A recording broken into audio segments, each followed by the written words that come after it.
సువార్త 22వ అధ్యాయం 15 నుండి 22 వచనాల్లో యేసుక్రీస్తు ప్రభువారు ఇక్కడ కొంతమంది మనుషులు వచ్చారు. పరిసయ్యులు వచ్చారు, హేరోదీయులు వచ్చారు, ప్రభు శిష్యులు ఉన్నారు, ఇంకా అనేకులు ఉన్నారు అక్కడ. అప్పుడు ప్రభు ఒక మాట అంటున్నాడు, నీకేమి తోచుచున్నది అని ప్రభువుని అడిగారు వాళ్ళు. ఈరోజు మన అంశము నీకేమి తోచుచున్నది. దేవునికి స్తోత్రం. ప్రియ సంగమ దేవుడు పెట్టారు. ఇక్కడ యేసుక్రీస్తు ప్రభువారు ఒక మాట, యేసుక్రీస్తు ప్రభువారిని అక్కడ రెండు గుంపుల్లాగా వచ్చారు. పరిసయ్యులు, హేరోదీయులు. పరిసయ్యులు, హేరోదీయులు వీళ్ళు ఎవరయ్యా అసలు? పరిసయ్యులు అంటే యూదులలో ఉండే తెగలు ఒక నిష్టగల తెగ పరిసయ్యులు. హేరోదీయులు ఎవరయ్యా అని అంటే అప్పుడు రాజైన యూదులే కానీ అప్పుడు రాజైన హేరోదును అనుసరిస్తా ఉన్నవారు. కొంతమంది ఏంటంటే వీళ్ళు ఏషావు అంటున్నాడు కదా, యాకోబు సోదరుడైన ఏషావు ఉన్న ప్రాంతములో ఉన్నారు హేరోదు వాళ్ళు. కాబట్టి ఏషావు సంతానమేమో ఏదోమీలేమో కూడా అని అంటారు.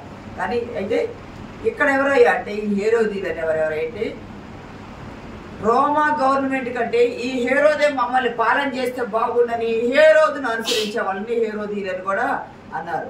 ఇక్కడ వీళ్ళు ఒక ప్రశ్న వేయడానికి వచ్చారు యేసుక్రీస్తు ప్రభువారిని. ఏ ప్రశ్న? ఉచ్చులాంటి ప్రశ్న. వలలాంటి వల వేసి ఇంకా వలలో పడితే బయటికి తిరిగి రాలేరు కదా, తిప్పుకోలేనట్టుగా వలలాంటి ప్రశ్న వేశారు. ఏమని వేశారు? ప్రభు ఇక్కడ బాగా పొగిడారు ప్రభువుని. ఏమని పొగిడారు? చదవండి అక్కడ. బోధకుడా, బోధకుడా నువ్వు సత్యవంతుడివయ్యా, నువ్వు సత్యవంతుడివయ్యా, అన్నావు. దేవుని మార్గము చక్కగా నువ్వు బోధిస్తున్నావు. నువ్వు ఎవరిని లక్ష్య పెట్టవు, ఉన్నదన్నట్టు చెప్పేస్తావు. ఏదైనా మొహమాటం లేని వాడివి. అన్నీ మేము ఎరిగాం. అది ఎంత గొప్పగా చెప్తున్నారు. అయ్యా బోధకుడా అని పిలుస్తున్నారు. నువ్వు సత్యవంతుడివయ్యా అని చెప్తున్నారు. నువ్వు దేవుని మార్గము సత్యముగా బోధిస్తున్నావయ్యా. నువ్వు మొహమాటం లేని వాడవయ్యా. ఎంత బాగా ఎవరిని లక్ష్య పెట్టవయ్యా. 5 రకాలుగా ప్రభువుని బాగా ప్రైజింగ్ చేశారు, స్తుతించారు. 5 రకాలుగా ప్రైజింగ్ చేసి స్తుతించిన తర్వాత అప్పుడు అడుగుతున్నారు, నీకేమి తోస్తుంది ప్రభువా, నీకేమి తోస్తుంది? ఈ మాట మీరు గమనించారా? ఇదే మాట యేసుక్రీస్తు ప్రభువారు పేతురుతో కూడా అన్నారు. ఇదే మాట యేసుక్రీస్తు ప్రభువారు. చూడండి ఒకసారి మత్తయి సువార్త 17వ అధ్యాయం 25 వచ్చి. అతడు ఇంట్లోనికి వచ్చి మాట్లాడక మునిపే యేసు ఆ సంగతి ఎత్తి, సీమోనా నీకేమి తోచుచున్నది? భూరాజులు సుంకమును పన్నును ఎవరి దోషం చేయదు. చాలు. ఇక్కడ ప్రభు అంటున్నారు, పేతురు రాగానే, ఇంతకు ముందు చెప్పుకున్నాం ఒకసారి ధ్యానంలో, పేతురు రాగానే సీమోనా నీకేమి దోస్తుంది, నీకేమి దోచుతున్నది అని పేతురు అడుగుతున్నారు. రాజులు సుంకం కడతారా? భూరాజులు సుంకం కడతారా? ఈ భూమి అంతా ప్రభుదే. ప్రభు సుంకం కట్టాల్సిన అవసరం లేదు. ఆయన ఇతరులకు మనము వారికి అభ్యంతరం కలగకుండా ఉండినట్లు మనం ఏం చేయాలా? సుంకం కడతాం, పన్ను కడతాము అని ప్రభు వారు పన్ను కట్టాలని గవర్నమెంట్ పెట్టిన రూలు అధికారులకు మనం ఖచ్చితంగా శిరస్సు వహించాలని ప్రభు వారు చెప్పారు, రూల్ పాటించాలని చెప్పారు. ఇక్కడైతే అక్కడేమో ప్రభువారు అడిగారు పేతుర్ని, ఇక్కడైతే ప్రభువారిని అడుగుతున్నారు యేసుక్రీస్తు ప్రభువారిని. ఎవరు? ఈ హేరోదీయులు, ఈ పరిసయ్యులు అడుగుతున్నారు. అసలు ఇక్కడ లూకాసు వార్త 20:20లో ఇంకొక మాట ఇవ్వబడింది. చూడండి వాళ్ళు ఎవరయ్యా అంటే, ఆయన కనిపెట్టచ్చు అధిపతి వశమునకును అధికారమునకును ఆయన అప్పగించుకై ఆయన మాటల యందు తప్పు పట్టవాలని తాము నీతిమంతులను అనిపించుకును వేగుల వారిని ఆయన పంపిరి. ఇక్కడ గమనిస్తే లూకాసు వార్త ద్వారా ఇవ్వబడ్డ మాట ఏమిటంటే, పరిసయ్యులు హేరోదీయులు కలిసంట గవర్నమెంట్ తరపున స్పై అంటారు కదా, వేగులు వారు ఉంటారు కదా, ఆ వేగులు వారినంట ప్రభువు యొద్దకు పంపించారంట. ప్రభు ఎందుకు పంపించారు? వేగులు వారు. ఎందుకు వేగులు వారిని పంపించారయ్యా? స్పై అంటే ఈయన ఏం చేస్తున్నాడు? స్పై ఎవరికి పెడతారు? ఏదైనా దేశద్రోహ నేరాలు చేసే వాళ్ళకి, రాజద్రోహ నేరాలు చేసే వాళ్ళకి, ఏదైనా క్రైమ్ చేసే వాళ్ళకి స్పై పెడతారు. వాళ్ళ జీవితాన్ని రహస్యంగా గమనిస్తూ ఉంటారు గవర్నమెంట్.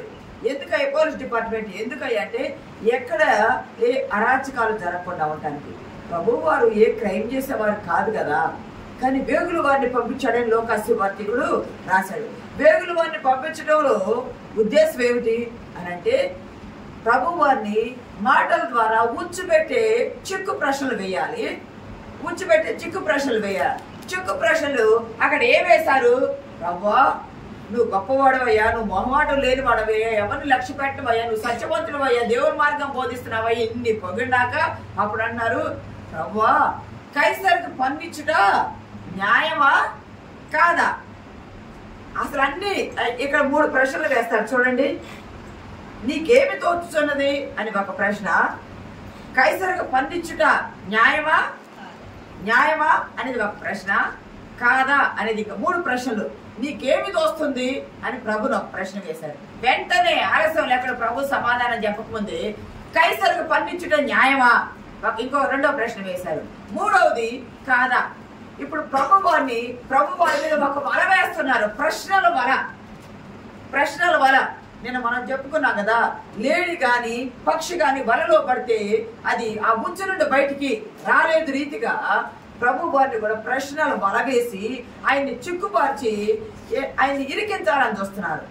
ఎందుకు ఏమి ఇరికించాలని చూస్తున్నారు? పన్నిచ్చుట.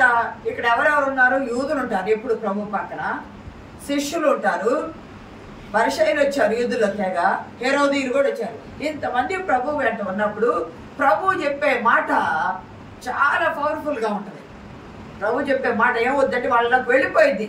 అది మంచి చెప్పినా చెడు చెప్పినా ప్రభు ఏం చెప్తాడా అని వాళ్ళు ఎదురు చూస్తే ఆయన చిక్కు పెట్టాలనుకున్న సమయంలో ప్రభు వారిని అడుగుతున్నారు, కైసరుకు పన్నించడం న్యాయమా కాదా అంటే ప్రభు వారు అక్కడ వాళ్ళ చెడుతనం పెరిగి యేసు చదవండి మా మాట. యేసు వారి చెడుతనం పెరిగి వేషధారులారా నన్నెందుకు శోధించుచున్నారు? ప్రభువు మనం ఏం చూస్తాం? పై రూపాన్ని చూస్తాం, కానీ యేసుక్రీస్తు ప్రభు వారు అంతరంగాన్ని చూస్తారు. అంతరంగాన్ని చూస్తే అంతరంగంలో ఏముంది? చెడు ఉంది. ఆ చెడు పెట్టుకొని ప్రభువుని చిక్కుపరిచి ప్రభువుని రాజద్రోహ నేరం క్రింద గవర్నర్ కప్పు చెప్పాలని వాళ్ళు వేగుల వారిని పంపించారు. ఇక్కడ లూకాసు వార్తలు వేగుల వారిని పంపించి ప్రశ్న వేసినప్పుడు వాడు చెడుతనం ఎరిగారన్నారు కదా. ప్రభు వారు ఇక్కడ పన్ను రూకం అక్కడ చూపండి అంటాడు. యేసు వాడు చెడుతనం ఎరిగి నన్ను ఎందుకు శోధిస్తున్నారు? పన్ను రూకం అక్కడ చూపండి అన్నారు. ఇదే మాట పన్ను రూక అనే మాట ఒక మత్తయి సువార్తికుడే రాశారు. మార్కు లోకాల్లో ఆ మాట రాయాల, దేనారము లేదా ఒక నాణ్యము అని రాశారు. పన్ను రూక అనే మాట వాడారు. ఎందుకు పన్ను రూక అనే మాట వాడారు అంటే దాన్ని ప్రభుత్వ నాణ్యము, ప్రభుత్వానికి మనం ట్యాక్స్ కడతాం కదా, పన్ను కడతాం కదా, ప్రభుత్వం గవర్నమెంట్ నాకు కట్టే ఆ ధనాన్ని రూకలు అంటారు, పన్ను రూకలు అంటారు. దీన్ని గ్రీక్ భాషలో నోమిస్మా అంటారు. గ్రీక్ భాషలో నోమిస్మా అంటే ఈ మాట ఎందుకు వాడారు అంటే మత్తయి చేసే పని ఏమిటి? ఈ పన్ను కట్టించుకునే ట్యాక్స్ కలెక్టర్ కదా. మత్తయి చేసే పని ట్యాక్స్ కలెక్టర్. అతనికి పన్నులకు సంబంధించిన వాడుక పదజాలం తెలుసు. పన్నులు ఏ పన్నుకి ఏ ట్యాక్స్ కి ఏమి కట్టించుకుంటారు, దేనారమా రోకనా ఏమి కట్టించుకుంటారు అనేది తెలుసు. గ్రీకులు భాష తెలుసు. నోమిస్మా అనే మాట అంటే పన్ను రోక అనే మాట ఇక్కడ వాడారు. ఈ మాట వాడటంలో ఉద్దేశం ఏమిటాయి అంటే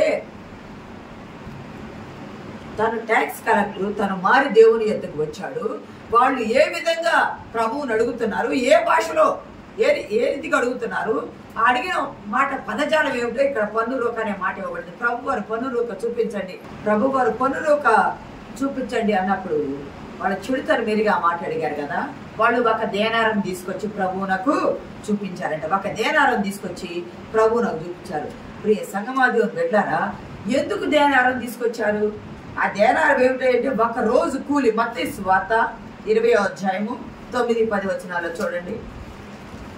మత్తయి సువార్త 20వ అధ్యాయము. దాదాపు 5 గంటల కూలికి కుదిరిన వారు వచ్చి ఒక్కొక్క దేనారం చొప్పున తీసుకునేది. మొదటి వారు వచ్చి చాలమ్మా అంటే ఆ దినపు కూలి ఎంత అంటే 1 దేనారము. ఒక రోజు ఒక వ్యక్తి తన పనికి వెళితే తన పని దినపు కూలి, ఆ రోజు కూలికి 1 దేనారం ఇచ్చేవాళ్ళు అప్పటి రోజులు. యేసుక్రీస్తు ప్రభు వారు జీవించిన కాలంలో ఆ ఇజ్రాయెల్ దేశం ఎవరి ఆధీనంలో ఉంది అంటే రోమా అధికారంలో ఉన్నది. హేరోదు అక్కడ అధికారంలో ఉన్నాడు. ఆ చక్రవర్తి ఎవరై అంటే తిబెరీ కైసరు. ఈయనెవరో తెలుసా? యేసుక్రీస్తు ప్రభు వారు పుట్టినప్పుడు జనాభా లెక్కలెక్కించమని ఒక అతను చెప్పాడు. ఐడియా ఉందా మీకు? ఔగుస్తు కైసరు అతని కుమారుడు తిబెరీ కైసరు. క్రీస్తు శకము 14 నుండి 37 వరకు క్రీస్తు శకం 14 సంవత్సరం నుండి 37 వరకు ఈ అధికారంలో ఉన్నారు ఈయన. అయితే గమనించినట్లయితే ప్రియ సంగమ దేవుని బిడ్డలారా, వీళ్ళు ఏం చేస్తున్నారు ఏంటి, వేగులు వాళ్ళని పంపించి ఈయన పొందు కట్టొద్దు అంటున్నాడు అని. ఈయన విప్లవకారుడు, ప్రజలను రోమా గవర్నమెంట్ మీద తిరుగుబాటు చేస్తున్నాడు, విప్లవకారుడు అని గవర్నర్కు అప్పచెప్పడానికి ప్లాన్ వేసి వేగులు వారిని పంపించారు. ప్రభువు తన సమయం ఇంకా రాలేదు కదా, తన సమయం పట్టబట్టడానికి సమయం రాలేదు కాబట్టి వాళ్ళకి పట్టుబడటం ప్రభువులకు ఇష్టం లేదు. వాళ్ళ చెడుతరం పెరిగిన ప్రభువు వాళ్ళ అంతరంగంలో నుండి వాళ్ళు ఏ ప్రశ్న వేశారు, ఎందుకు చిక్కు పెట్టాలని చూస్తున్నది ఎరిగి వాళ్ళకి ధీటైన సమాధానం చెప్పారు. ఆయనపై ఆయన అంతమొందించాలని చేసిన ఆ ప్రశ్నకు ప్రభు అన్నారు, ఒక దేనారం చూపండి అయ్యా అంటే వాళ్ళు ఒక నాణ్యం తీసుకొచ్చి ఇచ్చారు. ఆ నాణ్యం తీసుకొచ్చి ఇచ్చినప్పుడు అది ఏమిటయ్యా, ఆ దేనారం ఏమిటయ్యా అంటే రోమా గవర్నమెంట్లో ఈ వెండి నాణ్యం అనమాట. రోమీలు వాడే వెండి నాణ్యం. ఇప్పుడు మనం కాయిన్స్ వాడుతున్నాం, కాయిన్స్ మీద ముద్రించారు కదా, అది గవర్నమెంట్ మన గవర్నమెంట్ అలా ముద్రించింది. కానీ రోమా గవర్నమెంట్ వెండి మీద నాణ్యాలు ముద్రించారు.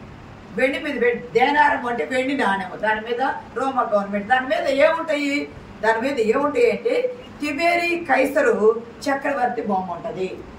మీకు గుర్తుందా, పిలుపుదైన కైసరియాలో ఈ తిబెరీ కైసరుకు పిలుపు ఒక దేవాలయం కూడా కట్టించాడని మనం చెప్పుకున్నాం. పిలుపు ఒక దేవాలయం, ఈయనే దేవుడు అన్నట్టు ఒక దేవాలయం కూడా కట్టించాడు. అంటే ఈయన దేవుడి కింద భావిస్తున్నారు. ఈ దేనారం మీద ఏముంది, ఈ కైసరు చక్రవర్తి, ఇప్పుడు నీరో చక్రవర్తి అంటే 68 క్రీస్తు శకం 68 ఆ ప్రాంతంలో ఈ చక్రవర్తులు కాలంలో ఉంది. యేసు ప్రభు వారి కాలంలో 37 వరకు ఈయన ఉన్నాడు. కాబట్టి ఆ కాయిన్ మీద ఎవరి పేరు ముద్రించారయ్యా, ఎవరి బొమ్మ ముద్రించారయ్యా అంటే ఈ కైసర బొమ్మ ముద్రించారు. కైసర ఒక పక్క బొమ్మ బొరుసు ఉంటుంది కదా, ఒక పక్క కైసర బొమ్మ ముద్రించారు వెండి నాణ్యం మీద. దాని మీద రాయబడ్డ లాటిన్లు ఏం రాశారంటే దైవ ఔగుస్తు కుమారుడైన కైసరు తిబెరియా. లాటిన్ భాషలో దైవ ఔగుస్తు కుమారుడైన కైసరు తిబెరియా అనే మాటలు లాటిన్లో రాశారు. అంతేకాదు ఇంకొక పక్క రోమన్లు పూజించే దేవత బొమ్మ, ఇంకొక పక్క రోమన్లు పూజిస్తారు కదా, రోమన్లు పూజించే దేవత బొమ్మ. ఇప్పుడు మనకి ఎట్లాగా యూదులకు ప్రధాన యాజకులు ఉంటారో అలాగే రోమన్లు కూడా వాళ్ళ దేవాలయంలో ప్రధాన యాజకులు ఉండేవాళ్ళు. ప్రధాన యాజకుని చేతి వ్రాత సంతకం ఏముంది, ఒక పక్క కైసర బొమ్మతో పాటు అక్కడ ఏముంది అంటే దైవ ఔగుస్తు కుమారుడైన తిబెరీ కైసరు అని వ్రాత లాటిన్ భాషలో వ్రాసిన వ్రాత ఉన్నది. ఇంకో పక్క రెండో పక్క కూడా ఉండాలిగా, రెండో పక్క రోమీలు పూజ చేసే దేవత ఉంటారు కదా, ఆ దేవత బొమ్మ. అంతేకాదు రోమ ప్రధాన యాజకుని యొక్క సంతకం, చేతి ముద్ర. మనకి గవర్నర్ సంతకం ఉంటుంది, వాళ్ళకి కూడా ప్రధాన యాజకుని యొక్క చేతి ముద్ర సంతకం చేసిన చేతి ముద్ర ఉంటుంది. గవర్నర్ తిబెరీ కైసరు ప్రధాన యాజకుని సంతకం ఉంటుంది. ఈ అక్షరాలన్నీ ఉండేవాళ్ళు. ఆ నాణాలు, ఆ చక్రవర్తుల బొమ్మలు, ఆ దేవతల బొమ్మలు, ఆ సంతకాలు ఇవన్నీ చూస్తే యూదులకి నిర్గమాకాండం 20వ అధ్యాయంలో విగ్రహారాధన చేయరాదు అనే మాట ఉంది కదా. నిర్గమాకాండం 20వ అధ్యాయంలో 2వ ఆజ్ఞ ఉంది కదా, విగ్రహారాధన చేయరాదు. ఈ కాయిన్స్ మీద ఉన్న ఈ రోమన్ల బొమ్మలు, రోమన్ చక్రవర్తుల బొమ్మలు ఇవన్నీ చూసి విగ్రహారాధన చేస్తున్న ఫీలింగ్ కలుగుతుంది వాళ్ళకి. అందుకని వాళ్ళు ఏం చేస్తున్నారంటే అది ఆ కాయిన్స్ పట్టుకోవడానికి ఇష్టపడరు, అది విగ్రహారాధన చేసిన రీతిగా భావించేవాళ్ళు.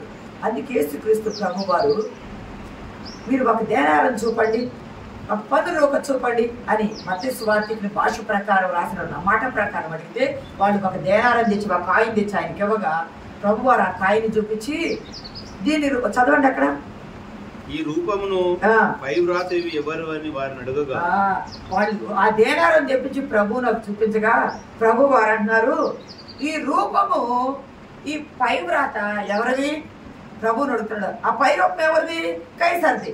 ఆ వ్రాత ఎవరిది, వారి రోమైన ప్రధాన యాజకుంది. ఆ విగ్రహాలు ఎవరి, వారి దేవతలు. ఈ పై రూపము, ఈ వ్రాత, ఇవన్నీ ఎవరి అంటే వాళ్ళు ఏం చెప్పారు అక్కడ? ఏమన్నారు ప్రభు వారు? అలాగైతే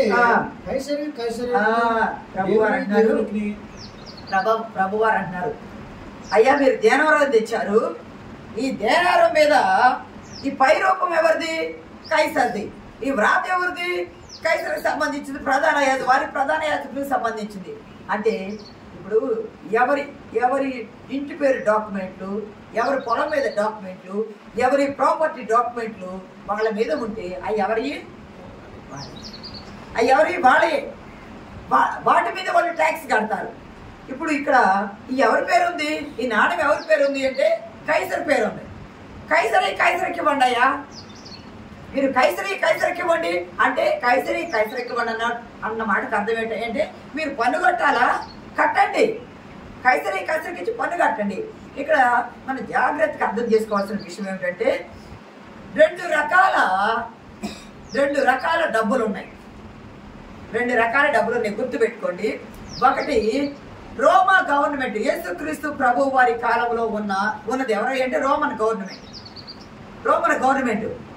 రోమా గవర్నమెంట్ డబ్బులు ముద్రణ వేరు. దేవుని మీరు గమనించారా? మనం కానీ ఎవరైనా మన పిల్లలు అబ్రాడ్ వెళ్ళాలి అని అనుకున్నప్పుడు, మన ఇండియా డబ్బులు తీసుకొని ఒక అమెరికాను, కెనడాను, యూకేను ఎక్కడికైనా వెళ్ళాలి అనుకున్నప్పుడు మన డబ్బులు తీసుకొని జేబులో పెట్టుకుని ఫ్లైట్ ఎక్కిపోతే మన డబ్బులు ఆ దేశంలో చెల్లవు.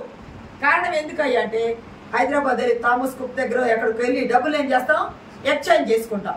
ఈ డబ్బులు తీసి పలానా కంట్రీ వెళ్తున్నాము, మేము పలానా దేశం వెళ్తున్నాము, అక్కడికి సంబంధించిన డబ్బులు మాకు కావాలా, ఇదిగో మేము ఇంత డబ్బులు మా ఇండియన్ కరెన్సీ ఇంత ఇస్తున్నాము, అక్కడ ఆ డబ్బులకి అక్కడ ఎంత వస్తాయో ఆ డబ్బులు మాకు ఇవ్వండి అని చెప్పి మనం ఎక్స్చేంజ్ చేసుకుంటాం.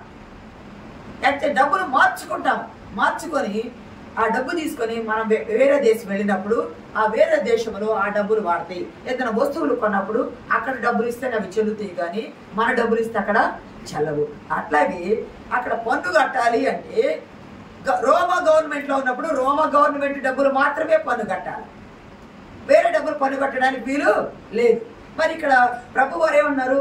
కైసరికి ఇవ్వండి అయ్యా, దేవునికి ఇవ్వండి అంటే ఎందుకన్నారు ఆ మాట అంటే కైసర్ ప్రభుత్వం ఉంది కాబట్టి కైసర్ కాయిన్స్ ప్రింటింగ్ ఉంది, అది ఆయన పన్ను కట్టేసేయండి. కానీ మరి దేవాలయానికి వెళ్ళి దేవాలయంలో ఈ కైసర్ డబ్బులు తీసుకెళ్ళి వేస్తే చెల్లుతుందా? చెల్లదు. ఎందుకు చెల్లదయ్యా అంటే దేవాలయ ముద్రణ వేరుగా ఉన్నది. దేవుని నామానికి మహిమ కలుగును గాక. యూదులు చాలా నిష్ట కలిగిన వారు. విగ్రహారాధన ఉన్న ఆ కాయిన్స్ ని తీసుకెళ్ళి దేవాలయం వేయడానికి వారికి ఇష్టము లేదు. వాళ్ళు దేవాలయానికి సంబంధించిన ముద్రణ కాయిన్స్ దేవునికి అంటారు, చూసావా? దేవునికి దేవాలయానికి సంబంధించిన నాణ్యాలు వేరుగా ముద్రించారు కాబట్టి మీకు గుర్తుందా? యేసుక్రీస్తు ప్రభు వారు 21వ అధ్యాయము, మత్తయి సువార్త 21వ అధ్యాయము 12వ వచనంలో చూడండి ఒకసారి. యేసు దేవాలయంలో ప్రవేశించి క్రయ విక్రయములు చేయవారిని వెళ్ళగొట్టారు, రూకలు మార్చు వారి బల్లలను పడద్రోసి ప్రభు వారు ఏమంటున్నారంటే నా తండ్రి ఇంటిని దొంగల గుహగా చేశారు. చదవండి ఆ మాట. నా మందిరము ప్రార్థనా మందిరం అనబడును అని వ్రాయబడి ఉన్నది. అయితే మీరు దానిని దొంగల గుహగా చేసేవారని. నా మందిరము ప్రార్థనా మందిరం అని వ్రాయబడి ఉంది, అయితే మీరు ఏం చేస్తున్నారు? దానిని దొంగల గుహగా చేశారని చెప్పి ప్రియ సంగమ ప్రభు వారు అన్నారు. ఇక్కడ గమనిస్తే ఆ సంవత్సరము ప్రధాన యాజకుడు ఎవరయ్యా అంటే కాయప. ఆ సంవత్సరం ప్రధాన యాజకుడు కాయప. అతని మామ కూడా అంతకుముందు అన్న అనే అతను కూడా ప్రధాన యాజకునిగా ఉన్నారు. అతని పిల్లలు వీళ్ళందరూ బంధువులు కదా, అన్న కాయపలు మామ అల్లుళ్ళు, వాళ్ళ బంధువులు అన్న కుమారులు, వీళ్ళ కాయప పిల్లలు వీళ్ళందరూ కలిసి ఏం చేస్తున్నారయ్య అంటే వేరే వాళ్ళని ఎవ్వరిని రానియకుండా దేవాలయం దగ్గర వ్యాపారం మొదలు పెట్టారు. దేవాలయం దగ్గర పావురాళ్ళు కానీ, గువ్వలు కానీ, ఇంకా ఏదైనా నూనె కానీ, పిండి కానీ, ఇంకా ఏదైనా ఇది గొర్రెలు మేకలు అంటారు చూసారా, ఇవన్నీ కూడా వీటిని మన మందలో నుండి ఒక గొర్రె పిల్లని తీసుకెళ్ళి బలి ఇస్తే వాళ్ళు ఒప్పుకోరు. దీన్ని తీసుకెళ్లి దేవాలయంలో మార్చువారు అని అన్నారు కదా అక్కడ. ఆ మార్చువారి వ్యాపారం చేయవారి దగ్గరికి వెళ్ళి, ఇదిగో అయ్యా మేము మా గొర్రెను తెచ్చామని ఇది వాళ్ళకి ఇస్తే వాళ్ళు ఏం చేస్తున్నారు? గుడ్డిదాన్ను ఇస్తున్నారు. ప్రభు ఏమన్నాడు? పాత నిబంధన దేవుడు ఏమన్నాడు? గుడ్డిదాన్ని నాకు బలిగా అర్పించడం మీకు తగునా? గుడ్డిదాన్ని బలిగా అర్పించి శ్రేష్టమైనది దేవునికి ఇవ్వాలా. వీళ్ళు ఏం చేస్తున్నారు? వ్యాపారం చేస్తారు. ప్రధాన యాజకులు కాబట్టి, యోదయ ప్రధాన యాజకులు కాబట్టి వాళ్ళ అధికారము వాళ్ళ చేతిలో ఉంది కాబట్టి ఇష్టం వచ్చినట్టు పెత్తనం చేస్తూ వాళ్ళ భక్తిని వ్యాపార రూపంగా మార్చుకున్నారు. భక్తిని వ్యాపార రూపంగా మార్చుకొని ఏం చేస్తున్నారయ్యా అంటే, దేవాలయంలో ప్రజలు తీసుకొచ్చిన ఎన్ని శ్రేష్టమైన వాళ్ళు తీసుకొని పనికిరాని వాళ్ళకిచ్చి బలు అర్పించండి అన్నారు. అంతేకాదు రోకలు మార్చువారు అన్నారు. Money exchange. అక్కడ రోకలు మార్చువారు అంటే మనీ ఎక్స్చేంజ్. ఇప్పుడు కైసర డబ్బులు ఉన్నాయి కదా, కైసర దేనారాలు ఉన్నాయి కదా, గవర్నమెంట్ రోమా గవర్నమెంట్ ముద్ర వేసిన డబ్బులు ఉన్నాయి కదా, ఆ డబ్బులు తీసుకెళ్లి ఈ రోకలు మార్చువాడు అంటే ఎక్స్చేంజ్. అక్కడికి వెళ్ళి ఇదిగో మేము ఇంత వేయాలనుకుంటున్నాము, ఈ డబ్బులకు దేవాలయానికి సంబంధించిన డబ్బులు మాకు ఇవ్వండి ఆయన కైసర్ డబ్బులు తీసుకెళ్ళి అక్కడ ఇస్తే, కైసర్ సంబంధించిన గవర్నమెంట్ వాడే లోకల్గా వాడే, ఐ మీన్ లోకల్గా వాడటము అంటే అర్థం ఏమిటంటే జనరల్గా మనం సమాజంలో ఉన్నాం కాబట్టి వాడే ధనం అది. దేవాలయానికి వాడే ధనం వేరు కాబట్టి ఆ ధనం అక్కడి నుంచి ఎక్స్చేంజ్ చేసుకుని దేవాలయపు ధనం తీసుకొని వెళ్ళి వేయాలి. వీళ్ళు ఏం చేస్తున్నారు అంటే ఎక్కువ ధనం తీసుకుంటున్నారు, గవర్నమెంట్ డబ్బులు తక్కువ ధనం ఇస్తున్నారు. రోకలు తక్కువ రోకలు ఇస్తే అది తీసుకొని పెడితే ప్రభు వారు అవన్నీ గమనించి నా మందిరము ప్రార్థనా మందిరం అనబడను, నా తండ్రి ఇంటిని మీరు ఏం చేస్తున్నారు? చదవమ్మ గట్టిగా. నా తండ్రి ఇంటిని ఏం చేస్తున్నారు? మీరు దొంగల గుహగా చేస్తున్నారు.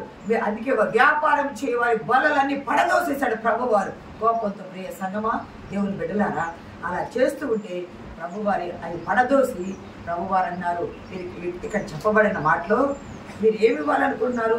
ఈ కాయిన్ మీద ఉన్న పై రూపము వ్రాత కైసరు అయితే కైసరి ఇవ్వండియ్యా. పేతురుతో అంటాడు కదా, అభ్యంతరం లేకుండా పన్ను కట్టాలయ్యా అని చెప్పారు. అలాగే కైసరి డబ్బులు ఇవ్వాలా వద్దా అంటే ఇవ్వండి, కైసరికి ఇవ్వండి, పన్ను కట్టండి అని ప్రభు వారు చెప్పేశారు. డైరెక్ట్ గా చెప్పేశారు, ఇండైరెక్ట్ గా కూడా చెప్పేశారు ఇవ్వండి అని.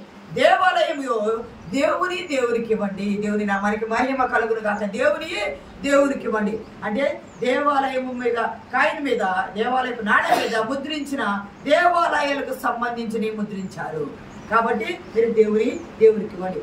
ఇంకా అంటే ఎవరి ముద్రణ ఉంటే వాళ్ళకి ఇవ్వండి, దేవుని ముద్రణ ఉంటే దేవునికి ఇవ్వండి, కైసర్ ముద్ర ఉంటే కైసర్కి ఇవ్వండి. ప్రియ సంగమా, ఇక్కడ మనం నేర్చుకోవాల్సింది ఏంటంటే ప్రతి మానవుడు ఒక ముద్ర కలిగి ఉన్నారు. ప్రతి నరుడు ఒక ముద్ర కలిగి ఉన్నారు. ఒక స్త్రీ కానీ పురుషుడు కానీ ఒక ముద్ర కలిగి ఉన్నారు. ఆ ముద్రతో వారికి ఉన్నదంతా దేవునికి చెందుతారు. ఆ ముద్రతో వారు దేవునికి చెందుతారు. ఏ ముద్ర కలిగి ఉన్నారు? ఆదికాండము 1:26-27 చదవండి. దేవుడు మన స్వరూపమందు ఒక పోలిక చొప్పున నరులను చేయుదము. మన మీద ఏ ముద్ర ఉన్నది? నరుల మీద. దేవుడు ఏమన్నాడు? మన స్వరూపమందు మన పోలిక చొప్పున మనం ఎవరిని చేద్దాము? నరులను చేద్దాం. గట్టిగా చదవండి అన్నమాట. దేవుడు మన స్వరూపమందు మన స్వరూపమందు మన పోలిక చొప్పున నరులను చేయుదము. నరుల మీద ఎవరి పోలికన్నది? దేవుని నామానికి మహిమ కలుగును గాక. నరుల మీద దేవుని పోలికుంది, నరుల మీద దేవుని ముద్ర ఉంది. కైసరికి ఇవ్వండి, దేవునికి ఇవ్వండి. కానీ మనము దేవుని వారం, మనం విలువ పెట్టి కొనబడిన వారం. దేవుడు ఎందుకు కొన్నాడంటే ఆయన పోలిక, ఆయన స్వరూపము, ఆయన ఒక ప్రింట్ చేశాడు మనల్ని, ఆయన ముద్ర మన మీద వేశాడు. దేవుని నామానికి మహిమ కలుగునుక. మనం ఎవరి వారమయ్యా అంటే మనం దేవుని వారము, మనం విలువ పెట్టి కొనబడిన వారము. మన ముద్రతో మనం ఎవరికి ఇవ్వబడాలా? దేవునికి ఇవ్వబడాలా. దేవునికి సజీవ యాగముగా మనల్ని మనం సమర్పించుకోవాల్సిన అవసరము ఉన్నది. రోమపత్రిక 13:7 మాట చూద్దాం, చూడండి. ఇందుకే కదా మీరు పన్ను కూడా చెల్లించుచున్నారు. కాబట్టి ఎవరికి పన్ను వానికి పన్నును, ఎవరికి సుఖమో వాని సుఖమును చెల్లించుడి. ఎవరి ఎడల భయం ఉండవలను వాని ఎడల భయమును, ఎవరి ఎడల సన్మానం ఉండవలను వాని ఎడల సన్మానం కలిగి ఉండి అందరికి వారి వారి రుణమును తీర్చుడి. దేవుని నామానికి మహిమ కలుగును గాక. ఎవరికి పన్ను వారికి పన్ను చెల్లించండి, ఎవరికి సుంకము వారికి సుంకం చెల్లించండి, ఎవరి రుణములు వారికి మీరు తీర్చండి. మనం ఎవరి వారమయ్యా అంటే మనము దేవుని వారము. మనం ఎవరికి రుణపడాలయ్యా అంటే దేవునికి రుణపడాలి. ఎందుకంటే కైసరికి ఇవ్వండి అయ్యా, దేవునికి ఇవ్వండి అయ్యా. మీరు దేవుని వారయ్యా, మీ పోలిక మీ స్వరూపము నేను వేసిన ముద్ర అయ్యా, మీరు నాకు సమర్పించుకోవాలా, మీరు నాకు రుణపడి ఉన్నారు. మనము దేవుని వారము, దేవుని ముద్ర మన మీద ఉంది. ప్రభువు చెప్పిన ఆ లోతైన మర్మాలను ఆ లాస్ట్ చదవండి అమ్మా, మాట చదవండి 22వ అధ్యాయము 22వ వచనంలో. అందుకు ఆయన 21 నుండి చదవండి.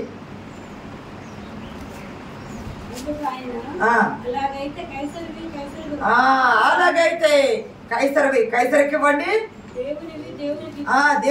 దేవునికి చెల్లించుడని వారితో చెప్పాను. వారి మాట విని ఆశ్చర్యపడి ఆయనను విడిచి వెళ్ళిపోయారు. వారు వల వేసి చిక్కు వేయాలనుకున్నారు, కానీ ప్రభు వారు ఏం చేశారంటే వారు వల వేయక ముందు చిక్కుముడిని విప్పేశారు. కైసరికి దేవునికి ఇవ్వండి అయ్యా, మీరైతే నావారు. ఆయన ముద్రణ, ఆయన స్వరూపము, ఆయన పోలిక, ఆయన ఆత్మ మనలో ఉంది. ఆయన ఆత్మ ఊదబట్టే కదా నరుడు జీవాత్మ అయింది. ఆయన ఆత్మ మనలో ఉంది. మనము దేవుని వారము. కైసర్ గవర్నమెంట్ కట్టే పన్ను మనం కట్టాలి, దేవునికి ఇచ్చేది మనం ఇవ్వాలా. కానీ మనం ఎవరమై అంటే క్రీస్తు వారం కాబట్టి సజీవ యాగముగా ఆయనకు మనల్ని మనం సమర్పించుకుని ఆ రుణము తీర్చుకునే వారిగా ఉండే పరిశుద్ధాత్మ దేవుడు మనకు సహాయం దయచేయను గాక. ఆమేన్.